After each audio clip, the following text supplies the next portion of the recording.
أو كما قال الله تعالى في كلامه المجيد والفرقان الحميد إن الله وملائكته يصلون على النبي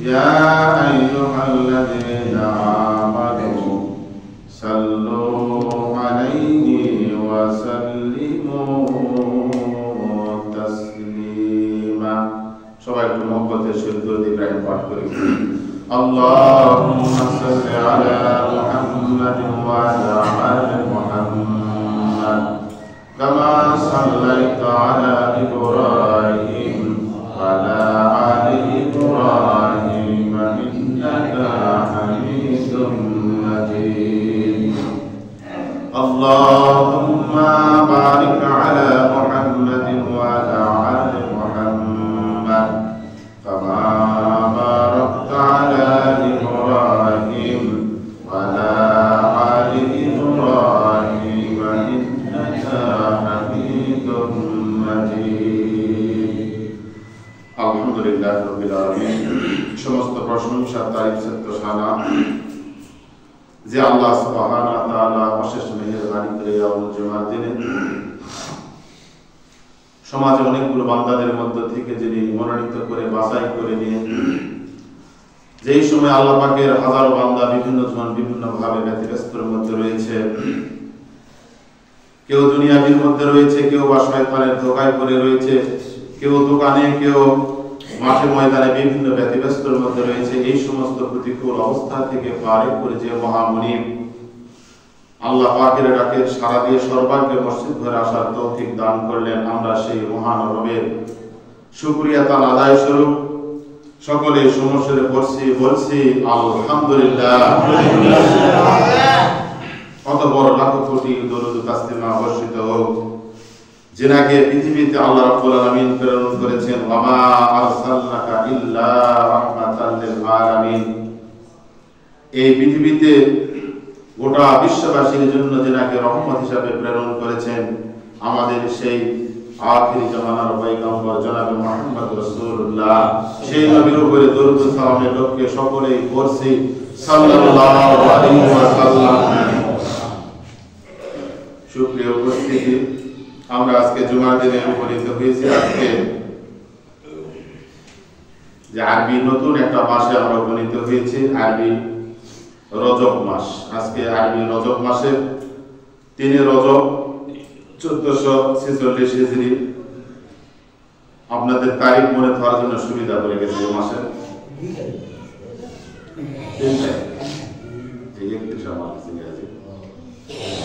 আর ইংরেজি আজকে 3 তারিখ 3 জানুয়ারি 2025 খ্রিস্টাব্দ, আর বাংলায় 19 পৌষ 1431 বঙ্গাব্দ।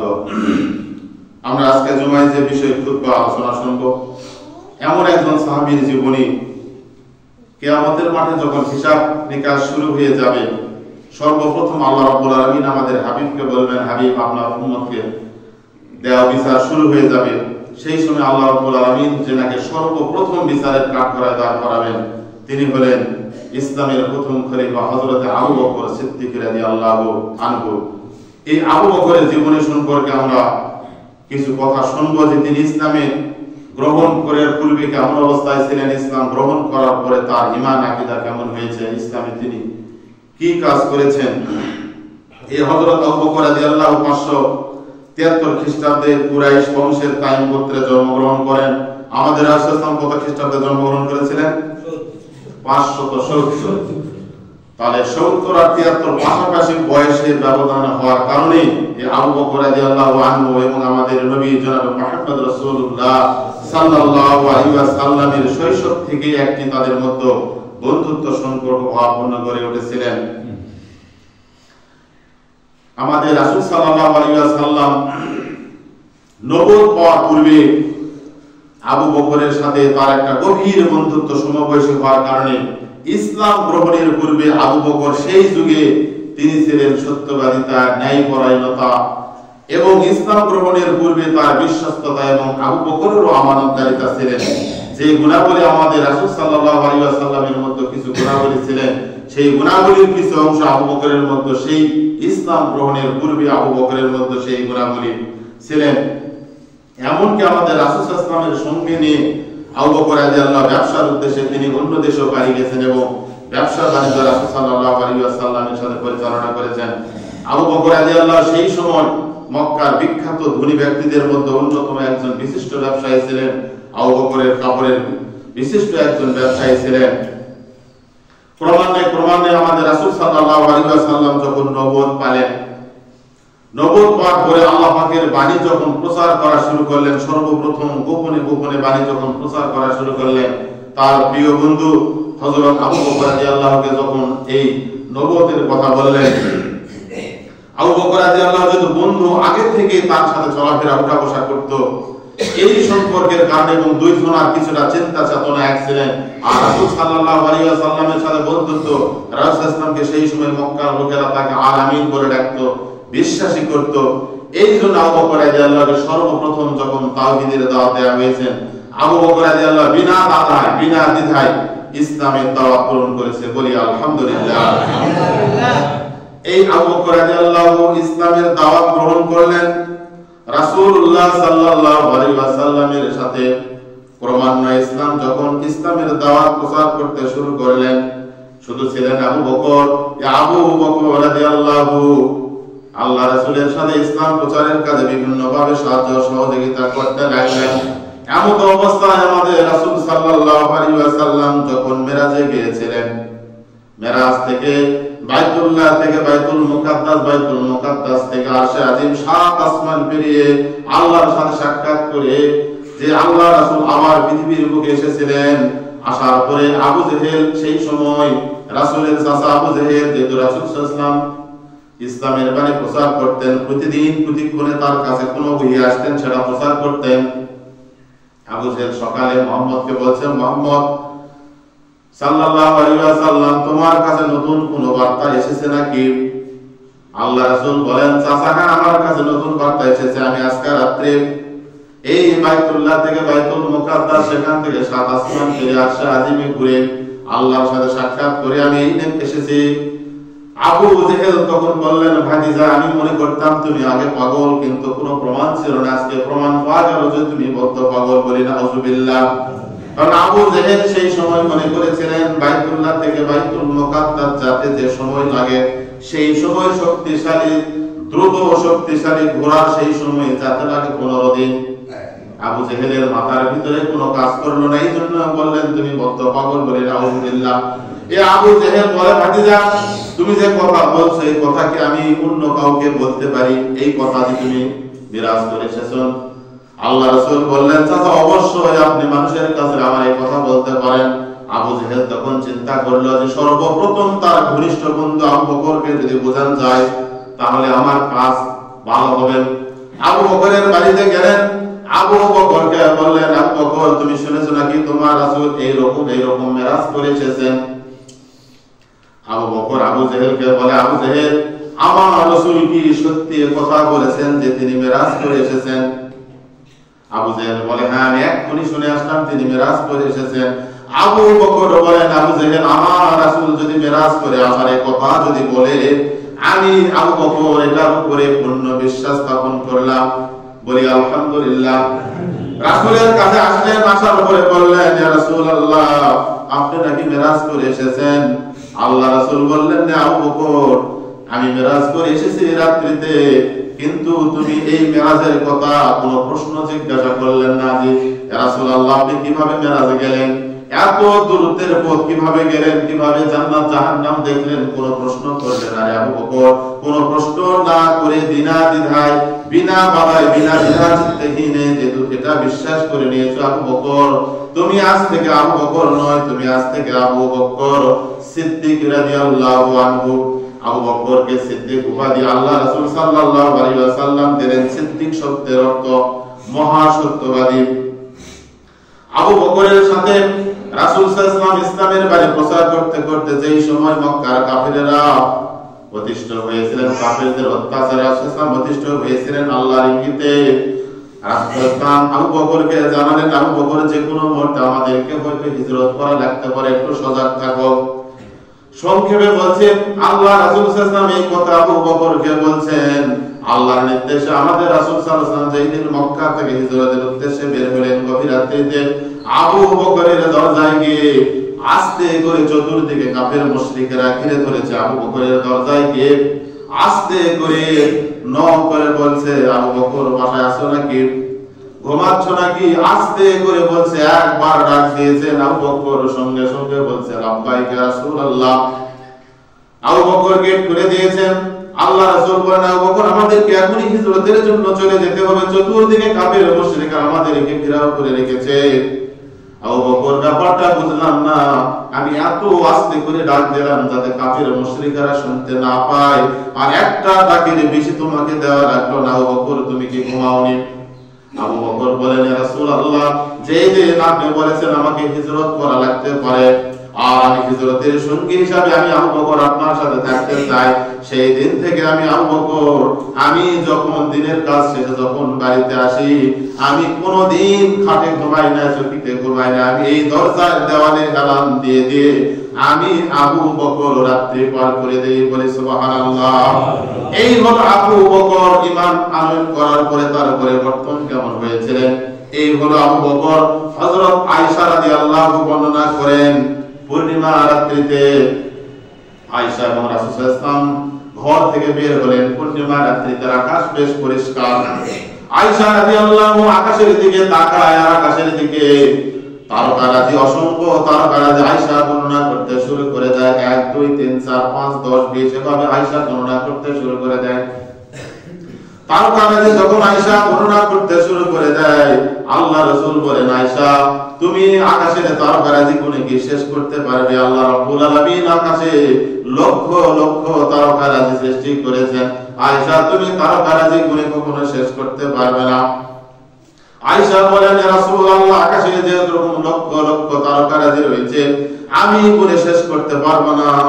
এরকম কারো আমলনামায় কোনো সওয়াব আছে কিনা যার আমল গুণে কেউ শেষ করতে পারবে না? আল্লাহ রাসূল বলেন, হ্যাঁ আছে, একজন ব্যক্তির এরকম আমলনামায় সওয়াব আছে। আয়েশা মনে করলেন যে তার বাবার কথা বলবেন। আয়েশা খুশি হবে রাসূলের মুখ থেকে তার বাবার কথা শুনবেন। আয়েশা বলেন, ইয়া রাসূলুল্লাহ বলেন তো সেই ব্যক্তিকে।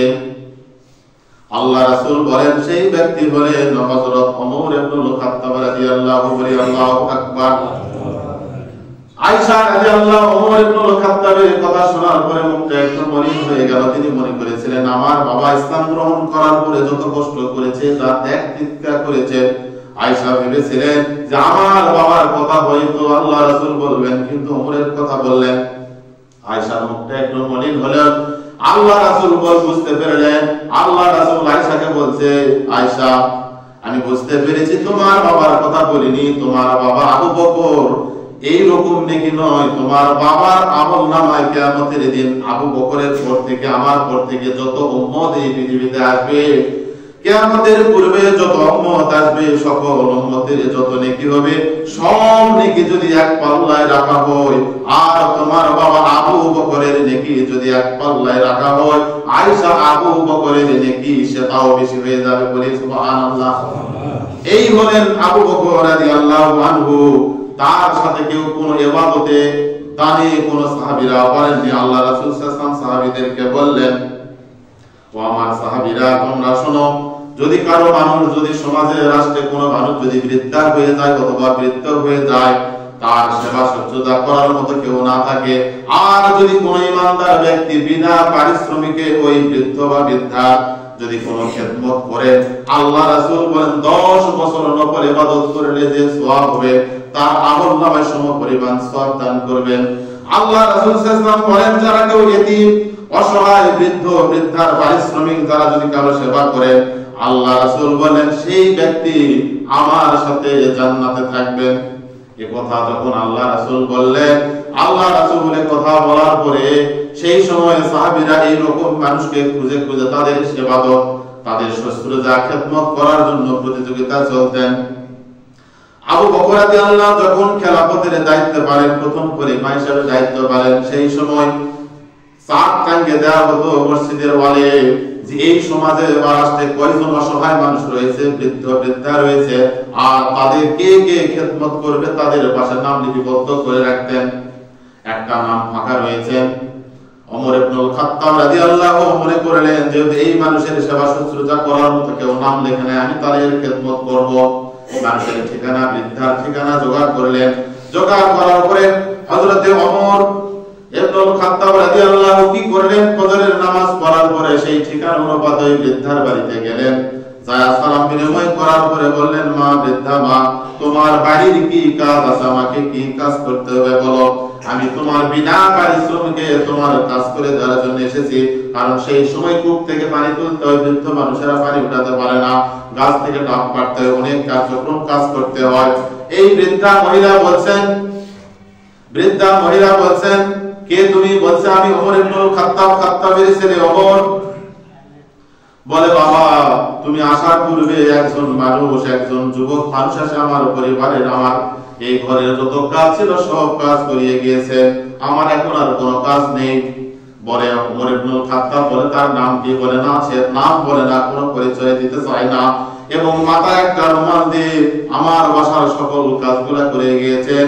ওমর ইবনুল খাত্তাব মনে মনে ভাবলেন, যেহেতু আমি আজকে ফজরের সালাতের পর এসেছি, আগামীকাল একটু ফজরের নামাজের আগে আসবো, তাহলে এই বাড়ির কাজটা আমি করতে পারবো। দেখেন তাদের আমলের প্রতিযোগিতা কেমন ছিলেন। ওমর ইবনুল খাত্তাব ফজরের নামাজের পূর্বে বৃদ্ধার বাড়িতে গেলেন, যার পরে ডাক দিলেন, বৃদ্ধাকে বললেন, মা, আমি ওমর ইবনুল খাত্তাব এসেছি, তোমার বাড়ির কি কাজ আছে বলো, আমি কাজ করে দেব বিনা পারিশ্রমিকে। এই বৃদ্ধা মানুষ বলতেছে, বাবা, তুমি আসার পূর্বে একজন ব্যক্তি, যে ব্যক্তি প্রতিদিন আমার কাজ করে দেয়, সে আমার এই পরিবারের বাড়ির কাজ সকল প্রয়োজন আমার মিটে চলে গিয়েছেন। ওমর ইবনুল খাত্তাব চিন্তার মধ্যে পড়ে গেলেন এবং চিন্তা করলেন, দেখি আগামীকাল তাহাজ্জুদের সময় আসবো। তৃতীয় দিন তাহাজ্জুদের সময় আসার পর একই অবস্থা, কাজ করে চলে গিয়েছে। ওমর ইবনুল খাত্তাব এখন চিন্তার মধ্যে পড়ে গেলেন, আর মনে করলেন যে কাজ যাই করুক না কেন, কাজ করে কে আমি দেখবো। ওমর ইবনুল খাত্তাব ওই বৃদ্ধার বাড়ির দরজার সামনে যে ঝোড় রয়েছে, গাছপালা রয়েছে, গাছপালার মধ্যে দাঁড়িয়ে আছে, দেখি এই বৃদ্ধার বাড়িতে কাজ করতে আসে কে। ওমর ইবনুল খাত্তাব রাদিয়াল্লাহু অন্ধকারের ভিতরে চুপে চুপে ঢুকে আছে, যে কে আসে এই বৃদ্ধার কাজ করার জন্য। দেখে একজন সাদা পোশাক পরিহিত, মাথায় রুমাল দিয়ে ঢাকা একজন মানুষ আসতেছেন। ওমর ইবনুল খাত্তাব জিজ্ঞাসা করলেন, আপনি কে? কোনো জবাব দেয় না। ওমর ইবনুল খাত্তাব পিছন দিক থেকে যা জড়িয়ে ধরলেন। জড়িয়ে ধরার পরে মাথা থেকে যখন রুমাল খুলে দেখেন, তিনি অন্য কেউ নয়, তিনি হলেন হযরতে আবু বকর রাদিয়াল্লাহু আনহু। বলি আল্লাহু আকবার। এই আবু বকরের আমল ওমর ইবনুল খাত্তাব বলেন, ভাই আবু বকর, আপনি খেলাফতের দায়িত্ব সারাদিন অক্লান্ত পরিশ্রম করে, রাতে যদি একটু না ঘুমাও তাহলে তুমি কেমনে চলতে পারবে? আবু বকর বলেন, ওমর, আমি এভাবে রাত্রিতে নীরবে দুনিয়ার কোন মানুষ যেন দেখতে না পায়, আমি মানুষের এভাবে সেবা শুশ্রূষা করতে চাই। সেই সময় মক্কার পথে পাথরের উপর দিয়ে যেতে হয়। ওমর ইবনুল খাত্তাব আবু বকরের পায়ের দিকে লক্ষ্য করলেন। আবু বকর খালি পায়ে। জিজ্ঞাসা করলেন, আবু বকর, খালি পায়ে এসেছেন কেন? বলে, আমার তো এখনকার নরম এরকম জুতা তখন ছিল না, যারা জুতা ব্যবহার করতো খরম কাঠের, আর আমি খরম করে যদি আসি, আমার এই খরমের শব্দে হয়তো কারো ঘুম ভেঙে যাবে, অথবা কেউ জানতে পারবে যে আমিরুল মুমিনিন আবু বকর রাদিয়াল্লাহু আনহু এর বাড়িতে গিয়ে তার খেদমত করে, পৃথিবীর কোনো মানুষ যেন জানতে পারে না যে আমি এই আমল করি, আমি এই ইবাদত করি। পৃথিবীর কোনো মানুষ যেন জানতে পারে না আমি আল্লাহকে এবং আল্লাহ রাসূলকে খুশি করার জন্য আমি এভাবে কাজ করি। এই হলেন আবু বকরের আমল। যে আবু বকর সর্বপ্রথম যখন জান্নাতে যাবে, জান্নাতে যাওয়ার পরে, জান্নাতে যাওয়ার জন্য যখন আবু বকর পারমিশন পাবে, আবু বকর যখন জান্নাতের গেটে যাবে, জান্নাতের 8টা দরজা থেকে আবু বকরকে আহলান ওয়া সাহলান স্বাগতম জানানো হবে। আবু বকরকে বলা হবে, আবু বকর, উদখুলু বাবা ফি সালমি, আপনি আমার দরজাতে প্রবেশ করুন। আবু বকরের পৃথিবীতে এত আমল, এত খেদমত ইসলামে তিনি করে গিয়েছেন যে জান্নাতের 8টা দরজাতে তাকে স্বাগতম জানানো হবে। যে কোন দরজাতে আবু বকর প্রবেশ করবে, যে কোনো একটা দরজাতে আবু বকর প্রবেশ করবেন। এই ছিল আবু বকরের আমলের প্রতিযোগিতা। আবু বকর দানের ক্ষেত্রে কেমন প্রতিযোগিতা ছিলেন? আল্লাহ রাসূল সাল্লাল্লাহু আলাইহি ওয়াসাল্লাম আবু বকরকে ডেকে বললেন, আবু বকর, আল্লাহ রাব্বুল আলামিন এই পৃথিবীতে যারা ধনী ব্যক্তি রয়েছে তাদের চেয়ে গরিবদেরকে বেশি ভালোবাসেন এবং ধনীদের চেয়ে গরিবেরা 500 বছর পূর্বে জান্নাতে যাবেন। আবু বকর রাদিয়াল্লাহু আল্লাহ রাসূলের মুখ থেকে কথা শুনলেন। শোনার পরের দিন সে মদিনায় সবচেয়ে বড় যেটা কাপড়ের দোকান, আবু বকর সর্বপ্রথম দিনে বড় কাপড়ের দোকান বিক্রি করে আল্লাহ রাস্তায় দান করে দিলেন। দ্বিতীয় দিন তার সে যেটা বড় ছোট সেটা বিক্রি করে দিলেন। এইভাবে বিক্রি করে আল্লাহ রাস্তায় দিতে দিতে আবু বকরের যত কাপড়ের দোকান ছিলেন সমস্ত কাপড়ের দোকানগুলো আবু বকর বিক্রি করে আল্লাহ রাস্তায় তিনি দান করে দিয়েছেন। আবু বকর আল্লাহ রাসূল সাল্লাল্লাহু আলাইহি ওয়াসাল্লাম বলেন, আবু বকরের একজন সাহাবী ইসলামের যিনি প্রথম মুয়াজ্জিন হযরতে বেলাল রাদিয়াল্লাহু যখন বিপদাসী হয়ে বেলালকে যখন কিনে নিয়েছিলেন, আল্লাহ রাসূল আবু বকরকে ডাকে বলেন, আবু বকর দেখো তো আমার বেলালকে কিভাবে মুক্ত করা যায়। আবু বকরের যে সম্পদ ছিল সেই সম্পদগুলো সবগুলা সম্পদ জোগাড় করে এই হযরতে বেলাল রাদিয়াল্লাহুকে যখন কৃতদাস থেকে মুক্ত করলেন, বেলালকে মুক্ত করলেন আর যার জিনার নিকট টাকা দিয়ে বেলালকে মুক্ত করলেন, তিনি বলছেন, বেলাল বলছেন, আবু বকর তুমি মক্কায় বিশিষ্ট ধনী ব্যক্তি ছিলে, তুমি অনেকগুলা কাপড়ের দোকান ছিল, এখন কি তুমি পাগল হয়ে গেলে কিনা? তোমার সকল অর্থ সম্পদ ব্যয় করে দিয়ে দিনের জন্য শেষ করে দিয়েছো এবং এত অর্থ সম্পদের বিনিময়ে তুমি বেলালকে ক্রয় করে নিলেন। আবু বকর বলেন, আল্লাহ আমি বেলালকে আমার অর্থ সম্পদের বিনিময়ে ক্রয় করে নিলাম, অর্থ সম্পদের বিনিময়ে বেলালকে ক্রয় করে নিলাম। এতে যদি আল্লাহ এবং আল্লাহ রাসূল বেশি খুশি হয় তাহলে এটাই আমার জন্য উপযুক্ত। আল্লাহ রাসূল সাল্লাল্লাহু আলাইহি ওয়াসাল্লাম তাবুক যুদ্ধে যাবেন। দেখেন আবু বকর দানের ক্ষেত্রে কেমন ছিলেন। তাবুক যুদ্ধে যাবেন, আল্লাহ রাসূল চাদর বিছিয়ে দিলেন, সাহাবীদেরকে বললেন, ও সাহাবীরা কার কি আছে?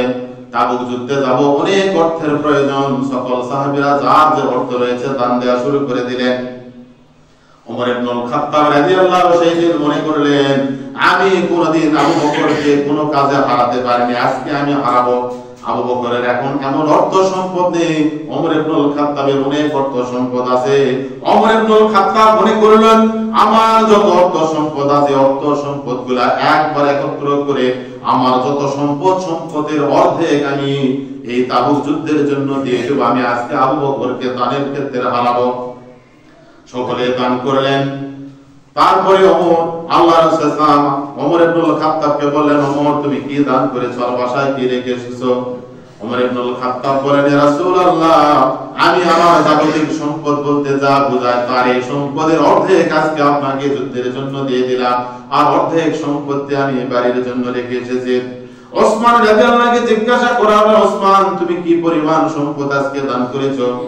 ওসমান বলেন, ইয়া রাসূলুল্লাহ এই তাবুক যুদ্ধে 30,000 সৈন্য গিয়েছিলেন। ওসমান বলেন, ইয়া রাসূলুল্লাহ এই তাবুক যুদ্ধের যতগুলা সৈন্য যাবে অর্ধেক সৈন্য আমি এই যে যতদিন পর্যন্ত যুদ্ধ পরিচালনা করতে হবে অর্ধেক সৈন্য আমি খাদ্য বহন করব। তাহলে দেখেন কত পরিমাণ সম্পদ ওসমান দিয়েছিলেন। 30,000 সাহাবী 30,000 সৈনিক তাবুক যুদ্ধে গিয়েছিলেন, তাহলে 15,000 সৈনিককে এই হলো ওসমান রাদিয়াল্লাহু 15,000 উট দিয়েছিলেন, প্রত্যেকে উটের উপরে চলে যাবে এবং এদের খাওয়া খরচ যা লাগবে সব কিছু ওসমান রাদিয়াল্লাহু বহন করেছিলেন। সেই সময় মক্কার বিখ্যাত ধনীর মধ্যে ওসমান রাদিয়াল্লাহু অন্যতম ছিলেন। তার জীবনীতে আপনারা পারবেন যে ওসমান রাদিয়াল্লাহুকে গুণী বলা হয়। ওসমান গুণী, গুণী শব্দের অর্থ ধনী। অনেক অর্থ সম্পদ আল্লাহ রাব্বুল আলামিন তাকে দান করেছিলেন, এইজন্য তাকে বলা হয় ওসমান গুণী। আল্লাহ রাব্বুল আলামিন সবাই যখন শুনতেছে সাহাবীদেরকে, আবু বকর একটি খেজুর গাছের পাশে আড়ালে ছোট্ট একটি টোপলাতে দাঁড়িয়ে আছেন। আল্লাহ রাসূল বললেন, আবু বকর কি ব্যাপার, আসো। আবু বকর আসলেন, আবু বকরের ছোট টোপলাটা দিলেন এবং সেই চাদরের মধ্যে খুললেন সামান্য কয়েকটি দিনার আর সামান্য কিছু জব এবং বাড়িতে পানি পান করার পাত্র গিলাস যা আছে বাড়িতে সব দান করেছেন, ঢেলে দিলেন আল্লাহ রাসূল। আল্লাহ রাসূল আবু বকরের দিকে তাকিয়ে দেখেন, আবু বকর দেখতেছে সবাই এত পরিমাণ সম্পদ দিয়েছে, আমার তো কোনো সম্পদ নাই। ইসলামের রাস্তায় দিতে দিতে সব শেষ করে দিয়েছে, কোনো নাই তার সম্পদ। আবু বকর কান্নায় এমন ভাবে করতেছে, চোখের পানি দিয়ে দাঁড়িয়ে ভিজে ভিজে তার জুব্বা মোবারক ভিজে যাচ্ছেন। আল্লাহ রাসূল আবু বকরকে লক্ষ্য করে বলেন, আবু বকর তুমি কি পরিমাণ সম্পদ বাড়িতে রেখে এসেছো, আর কি পরিমাণ সম্পদ আজকে আমাকে দান করেছে? আবু বকর বলেন, ইয়া রাসূলুল্লাহ, আমার জাগতিক সম্পদ বলতে বাড়িতে যা বোঝায়, আমি জাগতিক সম্পদ বলতে পানি পান করার পাত্র যা আছে, জাগতিক সম্পদ বলতে আমার বাড়িতে যা বোঝায় সমস্ত সম্পদ আমি আজকে তাবুক যুদ্ধে দিয়ে দিয়েছি। আমার বাড়িতে একমাত্র আল্লাহ এবং আল্লাহ রাসূল ছাড়া আর অন্য কোনো কিছু রাখি নাই। আবু ওমর ইবনুল খাত্তাব আবু বকরের কথা যখন বললেন, ওমর ইবনুল খাত্তাব বলে গেলেন, আমি আজকে হেরে গেলাম।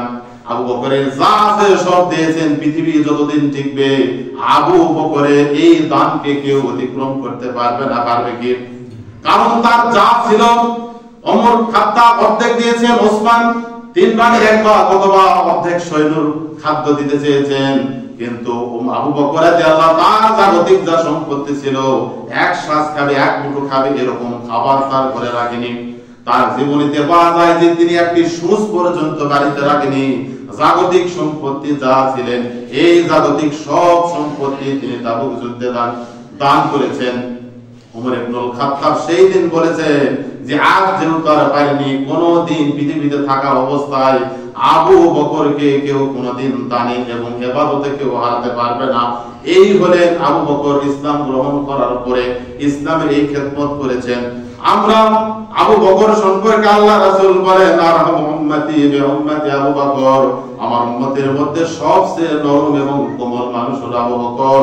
এই আবু বকর রাদিয়াল্লাহু আনহু, এই তার জীবনী থেকে আমাদেরকে শিক্ষা নিতে হবে। আমাদেরকে আবু বকরের মতো ন্যায়পরায়ণ হতে হবে, তার মতো দিনদারি হতে হবে, তার মতো ইবাদতকারী করতে হবে। এবং আল্লাহ রাসূল যেই দিন বলেছিলেন যে আবু বকর জান্নাতের 8টি দরজার মধ্যে যে কোনো একটি দরজাতে প্রবেশ করবে, সাহাবীরা বলছে, রাসূলুল্লাহ এটা আর অন্য কোন সাহাবারা কি মর্যাদা পাবে না? আল্লাহ রাসূল বলেছিলেন, হ্যাঁ মর্যাদা পাবেন। আমার উম্মতেরা যদি কেউ 5 ওয়াক্ত নামাজ পড়ে, আর এই 5 ওয়াক্ত নামাজ পড়তে গিয়ে নামাজের আগে যখন ওযু করবে, ওযু করার পরে, ওযু শেষ করার পরে যে ব্যক্তি বলবে কলেমা শাহাদাত পাঠ করবে, আশহাদু আল্লা ইলাহা ইল্লাল্লাহু ওয়া আশহাদু আন্না মুহাম্মাদান আবদুহু ওয়া রাসূলুহু, এই ব্যক্তিও আবু বকরের মতো মর্যাদা কিয়ামতের দিন পাবে। বলি সুবহানাল্লাহ।